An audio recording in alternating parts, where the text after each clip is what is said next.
Hey there, thanks so much for tuning in to today's episode of The Deliberate Zoomer, hosted by myself, Silas Maynor, and my good friend, Michael Simonton. We hope you enjoyed today's episode. Who?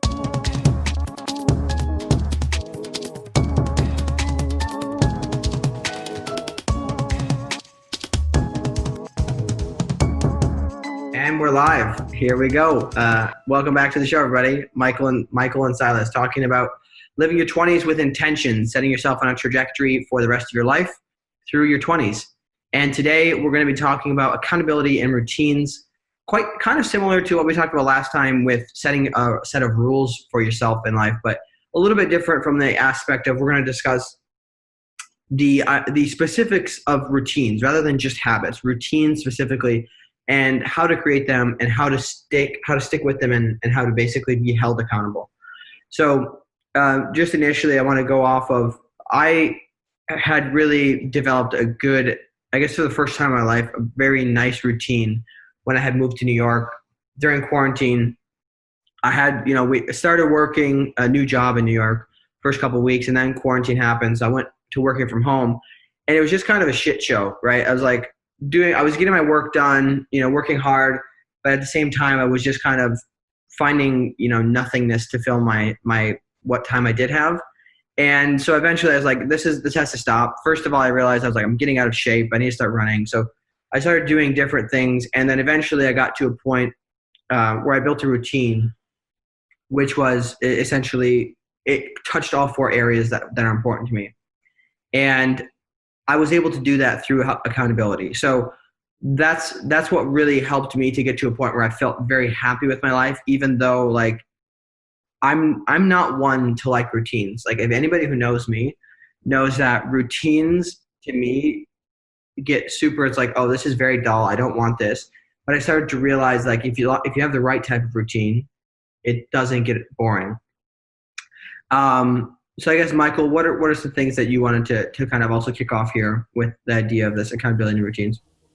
I mean, accountability routines, it really does build off of the rules and the habits like we were speaking about in that previous episode. And it's, taking that one step farther is once you've created those rules, once you've created those habits, what do they leave you with? The routines and your daily routines. And I think this is what I was alluding to at one point in time when it comes to the brushing your teeth factor and, how much time you spend making your breakfast and stuff. And while routines are boring and monotonous sometimes, they allow you to go on autopilot, and it saves you that time and energy like we talked about earlier. And building them is extremely important because I'd say they make up a lot of your life, and so you want to have them set up properly. Personally, sometimes they're hard to get into. Like you said, moving to New York, you had your brand new environment, new job, you had the COVID, you realized you're getting out of shape, so you had to create some routines for yourself. So one of my morning routines, which I think really sets me up for the day, morning and nightly routines, is I wake up every morning, and the first thing I do, drink a lot of water because it's good for my body, and it's great. That's how everyone drink water. First thing you do in the morning, always drink water, make your bed. That's it. That's my morning routine. I drink my water, I make my bed, and then generally following my nightly routine from the night before, I have my clothes set up to go work out in the morning, and I jump in those and I go work out. And that's my morning routine. After that, you clean up, make some coffee, and you get started with your day. But I've created that morning routine, and what it's really done is I don't have to worry about did I get my workout in anymore? No. Did I get my workout in today? Yes. Check. Sorry, brain farted on that one. Is my bed made? Is my room clean? Is my environment tidy and and set up where I can think and without clutter? Yes, because I cleaned up my room, I made my bed, and you're just setting yourself up for success with these routines. So, yeah, it's a matter of are the things under my control taken care of, right? And I think that something that's interesting is with the whole idea of routines, and this is the first time I ever experienced, and it wasn't even a routine, it's just a trigger and a reaction.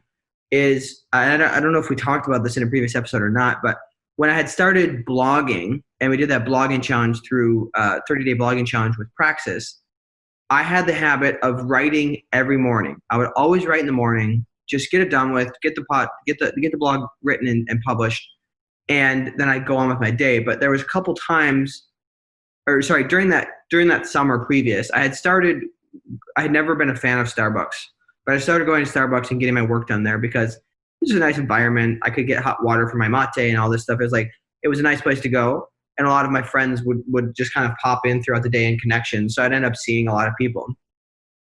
And it was towards the end of the day, I hadn't finished my blog post and I was like, I need to get this done. I was actually in another town and I did not know what I was going to write about. I had tried so hard to figure out a topic that I wanted to. Normally I had some idea formalized, but I didn't have an idea. So I was like, all right, I got to do this. I went into Starbucks, and as soon as I walked in, it was like 30, 40 seconds after I walked in, an idea came to my head and I was able to sit down and write it straight away.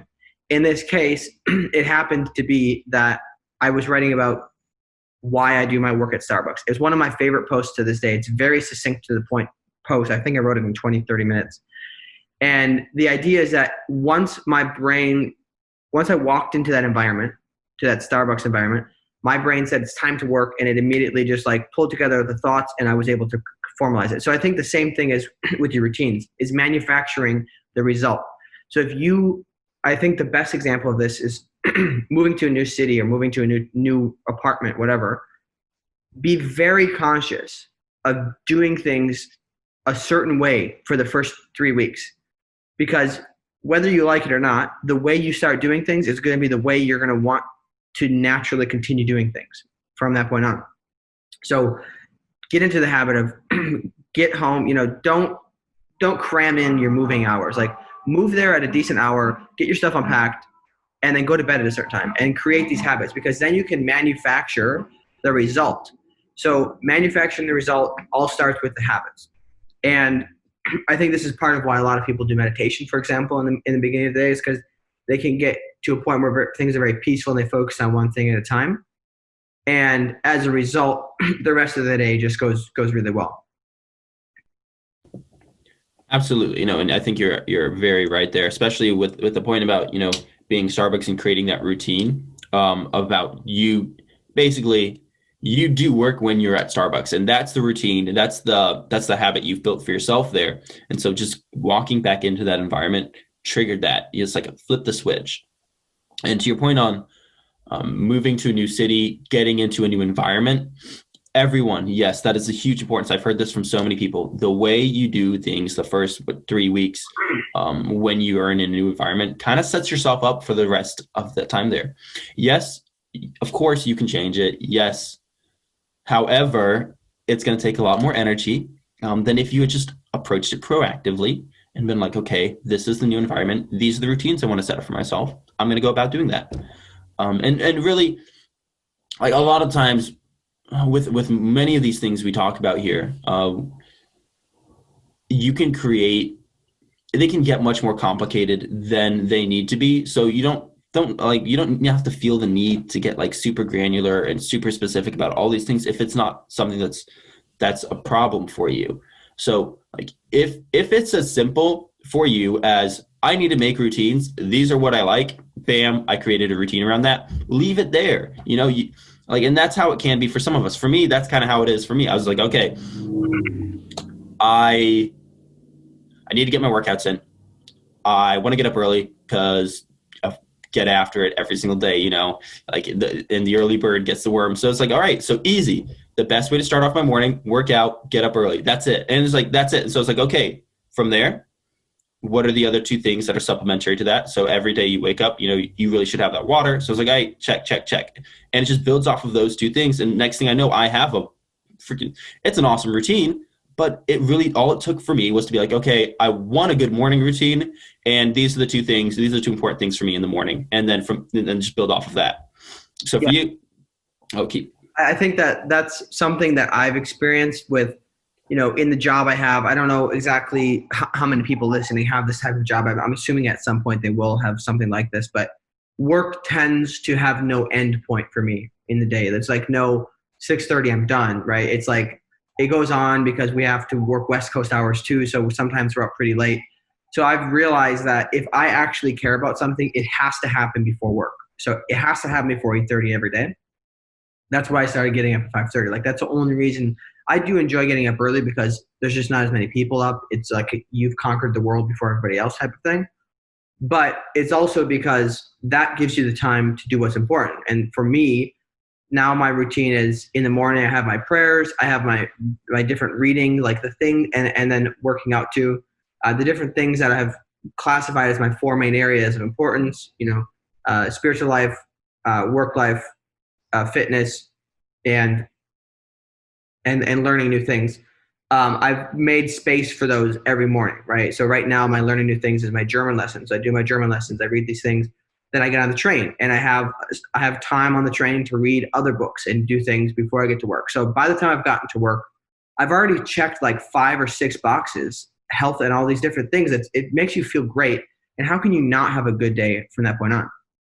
Now, the issue about getting into these things, this is what's hard, right? So the reason I was able to really, part of it was I was just very determined to set these routines, but there was parts of the routine that I added later on, and that was due to the fact that I was part of this accountability group, which Michael and I know about. But basically, what I would recommend is when you can have these, even if it's just a friend of yours, like, all right, we've defined what the 4 areas of importance are, and you tell your friend that, and then you say, all right, so what are those 4 actions that I can do every single day to help me get towards that goal?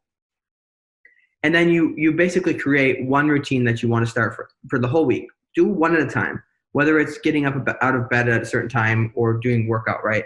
Set that routine, and then agree that you're going to check in next week at a certain time every week, and like say, yes, win, or no, lose. Like it's either a W or it's an L.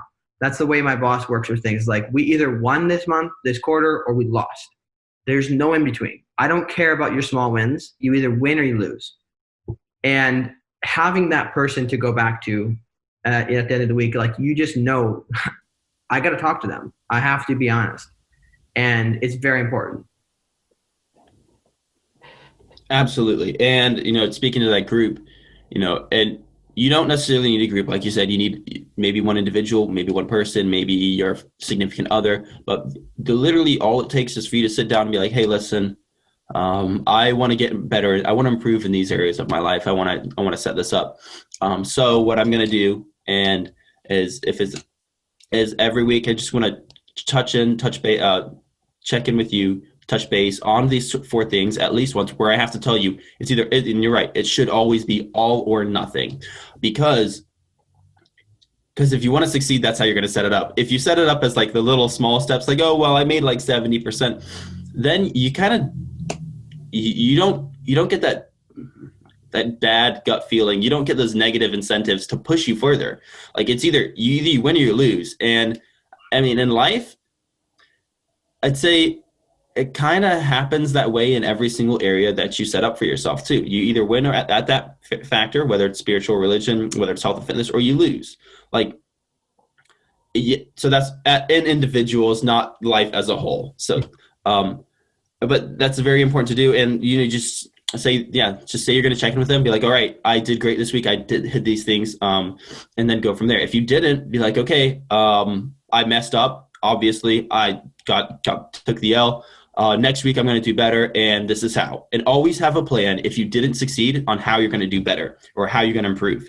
Because just saying, like, if you've noticed you messed up once, you're like, oh, okay, no, I'll do better next week. Don't change anything. You try again, you mess up again. You're like, okay, something's got to give. Obviously, something you're doing isn't working. So reassess, reevaluate, come up with a plan, and attack it from a different angle. And that's something that's important too. Like with your routines, you can't just, don't beat a dead horse. If that doesn't work for you, if you've noticed something about that isn't working, then maybe you need to change your incentive structure. Maybe you need to change how you approach this and be like, all right, so if you're the type of person that responds to positive feedback very well and wants those incentives, maybe be like, all right, if I can do all these things, I'm going to treat myself with this one little, I don't know, treat. Maybe I'll go get a venti pumpkin spice latte at Starbucks because you're basic. But like figure out how it's going to work best for you, because every person's going to be different. But what everyone's going to have in common is that accountability partner is, from I'd say the vast majority of people, key factor. So always have those. Just make sure you don't give up if you fail. It's either win or lose, and you're there to win. And I think the thing that's really important, especially for daily habits, that I benefited from using that group, was that you have to, for example, the people who are saying, I'm going to get up every time of this day, they would give themselves a window of 5 minutes to respond in the Slack channel. I'm up, right? It's like there is no, like, you have to check in. And it's the same thing. I experienced this when I had basically started my working out, lifting type of career, I guess you could say, or whatever habit back in Wisconsin. It was, I could get up and go to the Y, and I would do it, but I'd only probably end up doing it 60% of the time that I intended to, as opposed to when I told somebody I was going to meet them at a certain time at the gym, I was always there. Rain or shine, I was there, or snow. In Wisconsin, there's a lot of snow. I was always there every time, because I knew that if I didn't show up, and I was going to see this person on a weekly basis minimum, they'd be like, hey, why weren't you there? Like, what the heck? So having that daily check-in, texting somebody, hey, I did this today, and then having that accountability is important. But again, you need to find somebody who's actually going to hold you accountable, because sometimes people will just kind of like, oh, great job, you tried. No. You win or you lose, right? And then you have to have that honesty from your friend.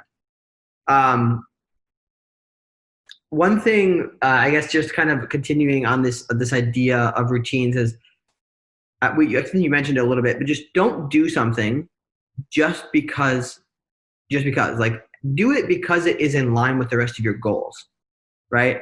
And one thing that I think that's important is, as you start to go down this journey of figuring out what's important to you, exploring your curiosities about your career, you're going to start to have other goals, right? For me, it's entrepreneurial goals.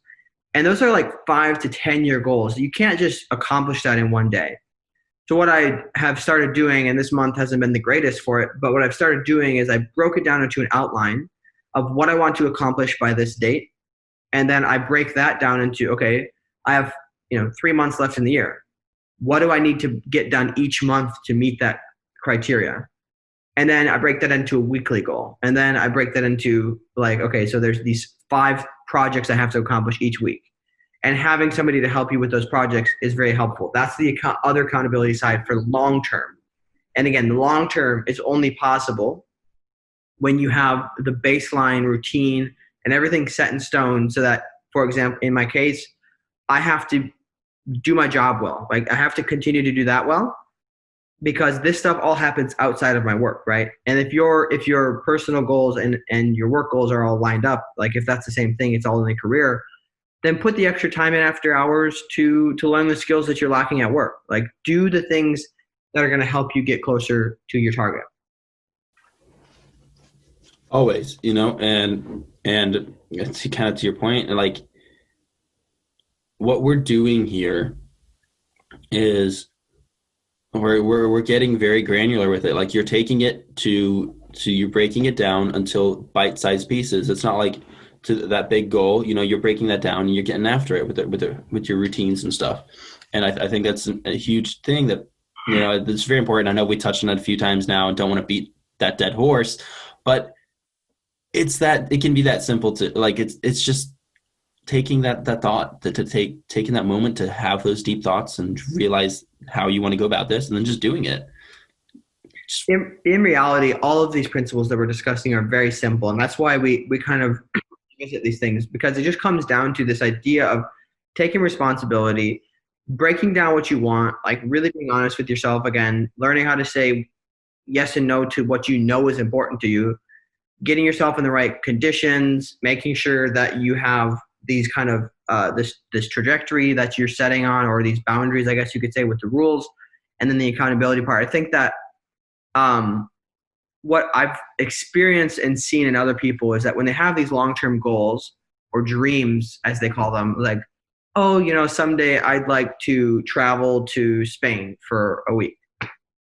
Okay, so what are you doing about that? Like, first of all, good for you for setting that up. Like, don't say I want to travel. Say I want to travel to X for how long.